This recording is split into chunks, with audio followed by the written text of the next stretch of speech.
اسمع اجي تفهم معنا شنو هو الفرق بين مروكو والمغرب. محطة دار بيضاء مسافرين دقيقة الوقوف. ملي تيتزاد المواطن المغربي اليوم وهو تيكون انسان في صلب الاهتمام ديال الحكومه. فاش تكون راك في الترام في مدينه بحال الرباط ولا كازا ولا طنجه وكدوز من حدا المستشفى الجامعي او من حدا فندق 5 نجوم او من حدا مدرسه دوليه، فراه انت هنا في مروكو.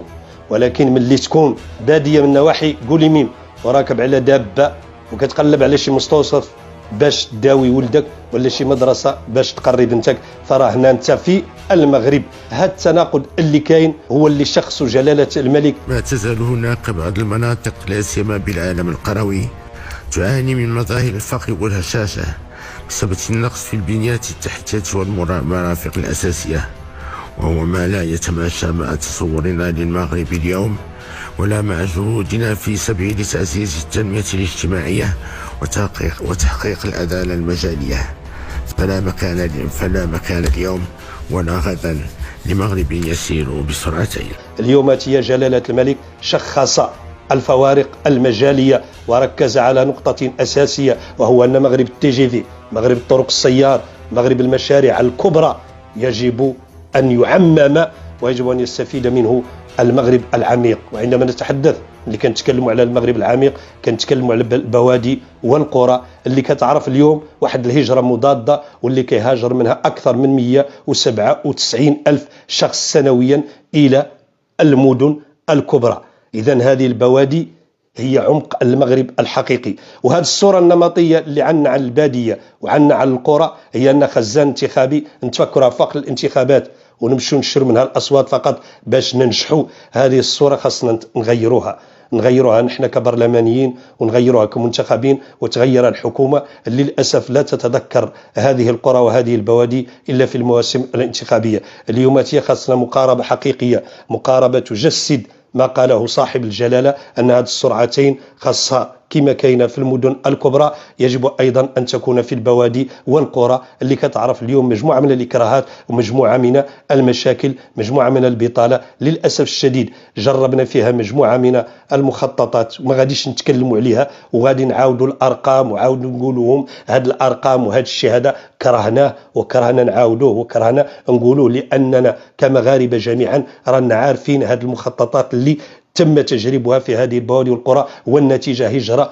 مضادة. بدل ما نمشوا نحن نهربوا للقرى وبالبوادي نسكنوا فيهم، القرى والبوادي هي اللي كتجي. اليوم خاصنا نغيروا التفكير ديالنا والمنطق ديالنا في التعامل مع المغرب العميق. المغرب العميق اللي نتكلم عليه وجاتني صرخة كبيرة جدا من الجنوب الشرقي، وكما جاتني من الجنوب الشرقي أيضا كنتكلموا على طاطا، كنتكلموا على تنغير، كنتكلموا على قلعة مكونة، كنتكلموا على النواحي ديال ورزازات، كنتكلموا على مجموعة من المناطق المنسية في النواحي هون ديال الظلال، في النواحي ديال مجموعة من القرى والبوادي. للأسف خاصنا نتعاملوا معها بمنطق جديد. راه قلتها نحيدوا الصورة النمطية.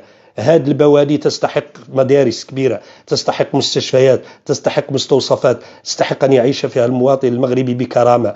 هي مصدر ديال العزة ديالنا، البادية المغربية مصدر ديال العزة ديالنا، القرية المغربية مصدر ديال الكرامة ديالنا. احنا كنا أولاد القرى وأولاد البوادي، أولاد القرى وأولاد البوادي. وهي هذه القرى وهذه البوادي أنتجت عقولا وأنتجت خبراء وأنتجت الحمد لله كوادر توجد اليوم في المغرب كله وخارج المغرب.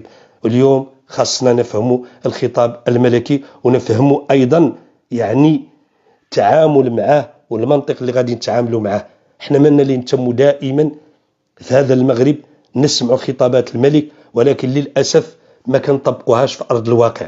واللي سولتيه وتكلم لك على الخطاب الملكي يقول لك الخطاب الملكي كان خارطة الطريق، والخطاب الملكي كان يا سيدي خارطة الطريق. جلالة الملك يطلب منك تطبيق هذه الخارطة. الحكومة اليوم إلا بغات تكون حكومة حقيقية خاصة تتعامل مع المغرب ماشي بمنطق الانتخابات. جلالة الملك يتعامل مع المغرب بمنطق الوطن وبمنطق مصلحة المواطنين، ونحن للأسف كأحزاب سياسية وكحكومة كنتعاملوا مع المغرب بمنطق الانتخابات. هذا معايا نعطيه، هذه البادية صوتت معايا نعطيها، هذه القرية صوتت معايا نعطيها، هذه القرية ما صوتت، هذه البادية ما صوتت، نقطع عليها الماء والضوء. وانتم المثال القريب راكم شفتوه غير مؤخرا. هذا المنطق للأسف خاص الفاعلين الحزبيين كرؤساء. أنا جربته، كنت رئيس جهة وكانوا كيجوني وحدين وكيجوني يهمسوا في وذني وحدين اخرين كيقولوا له هادو راهم ما هم معاك، راهم مع فلان. يا سيدي يكونوا مع فلان ولا مع فرتلان، انا ما كيهمني. ملي كنكون رئيس جهه انا رئيس ديال جميع المواطنين، سواء الذين صوتوا علي والذين لم يصوتوا علي. ما ذنب هؤلاء؟ خصنا نقطعوا مع هذه العقليه هذه. هادو معايا صوتوا عليا نعطيهم، هادو ما صوتوا عليا نقطع عليهم الماء والضوء، ولا سيروا حتى 2026 حتى الانتخابات الاخرى. خاصكم المغرب ديالنا كاملين، وخاصنا يعني تكون نهضة حقيقية، ويكون غير على الوطن ديالنا وغير على البلاد ديالنا وغير على القرى والبوادي ديالنا. قطعوا مع هذه العقلية ديال الانتخابات، هذه العقلية لا هذا معايا صوت معايا نعطيه وندير له، هذه الجمعية معايا نعطيها وندير له، هذا السيد معايا نعطيه وندير هادو لا. هذا ماشي منطق، هذا ماشي منطق ديال البناء، هذا ماشي منطق ديال حد هز الهموم ديال الوطن، هذا منطق انتخابي ضيق. وللأسف خاصنا نخرجوا منه ونخرجوا من الصراعات ونخرجوا من هذه المعارك التي كما قال الشاعر بعض المعارك في خسرانها شرف. وانتم كتعرفوا علىكم داخلين مجموعة من المعارك، والله إلا أحسن لكم تنهزموا فيها أو لا تنتصرون. وراني عارف على من نتكلم وعارف من نقصد. فكفى من هذه المعارك، كفى من تنازل الألقاب، وكفى من هذا الكلام، وكفى من هذا الشيء. فهموا معنا الخطابات الملكية وطبقوها على أرض الواقع. المغاربة اليوم محتاجين إلى تنمية حقيقية تلامس الواقع ديالهم والمعيش اليومي ديالهم، البناء ديالهم ديال الإنسان. نوقفوا هذا الهدر المدرسي، نوقفوا هذا القطاع ديال الصحة اللي منهار في مجموعة من القرى والبوادي وكاع منهار في المدن، فما بالك في القرى والبوادي. نحن لا نبخس العمل ولكن نريد تجويد العمل. نريد البوادي ديالنا والقرى أن تكون نموذجية، أن تكون الناس ديالها تقعد فيها مرتبطة بالأرض ديالها ديال الأجداد ديالها وديال الآباء ديالها، تزرع مناش ناكلوا نحن، بدل ما نستوردوا. كنستوردوا الدجاج، نستوردوا القمح، نستوردوا كل المواد الغذائية نستوردوها، ونحن عندنا أراضي فلاحية غنية جدا دمرناها للأسف الشديد بمخططات كيقولوا عنها خضراء ولكن هي للأسف الشديد كانت سوداء. اليوم يجب أن يتحول هذا السواد إلى بياض حقيقي، ويجب أن نرى مغربا حقيقيا، مغربا كما يريد صاحب جلالة وكما يريده المغاربة. هذه التنمية خاصة تشملنا كاملين، تشمل المغاربة كاملين، بدون يكون معايا هذا ولا معايا هذا. فكروا بهذا المنطق يا حكومة، فكروا بهذا المنطق يا سياسيين، فكروا بهذا المنطق يا نخب.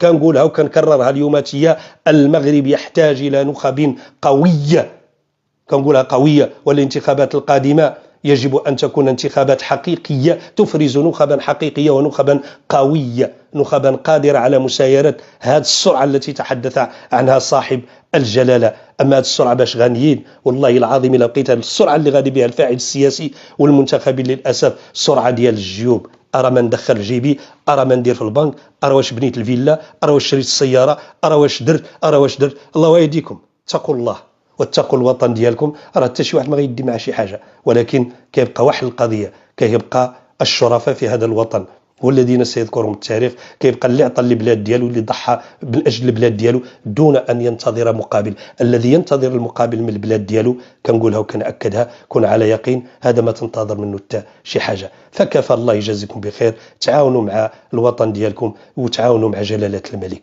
تحياتي لكم والسلام عليكم.